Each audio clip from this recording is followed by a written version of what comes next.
जहाँ कपास है वहाँ धागा निकलेगा, वही कापड़ होगा, तो वहाँ से हम निर्यात करेंगे विदेश को, भाव मिलेगा किसान को। जिधर कपास उधर उद्योग।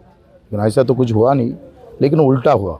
हे काय उलटं झालं तर इथला कापड तर विदेशात पाठवलाच नाही, उलट अमेरिकेतला कापूस आता बगर आयात शुल्कानं आला पाहिजे याच्यासाठी व्यवस्था केली ना। 11% आयात शुल्क कमी केलं मोदीजीनंच। ऑक्टोबरची मुदत डिसेंबरपर्यंत केली।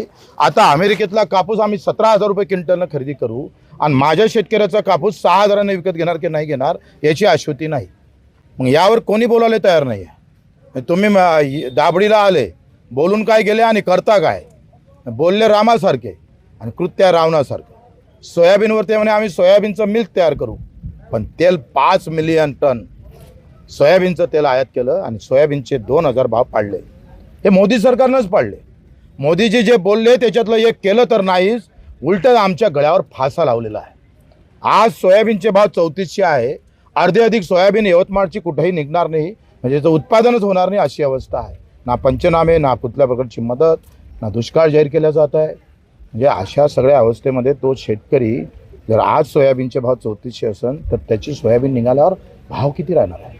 तुम्ही 6,000 देणार होते देवेंद्रजी, 20% हमी भावाच्या 20% नफा देणार होते, बोनस देणार होते।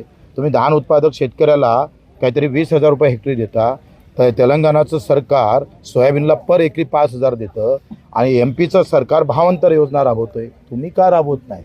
विदर्भातले मुख्यमंत्री आहे, सोयाबीनले भाव नाही, कापसाले भाव नाही, तुरीले भाव नाही, संत्रावाला रोज मरता आहे, मग करताय काय विदर्भातले असून? आमचा त्यांना प्रश्न आहे। त्याच्यासाठी 600 सभा घेणार आहोत महाराष्ट्रावर आणि सगळ्यांना 28 ऑक्टोबर बुट्टेपुरीला आम्ही महामेळावा, महाअधिवेशन शेतकरी मजुराचं, दिव्यांग बांधवाचं घेत आहोत।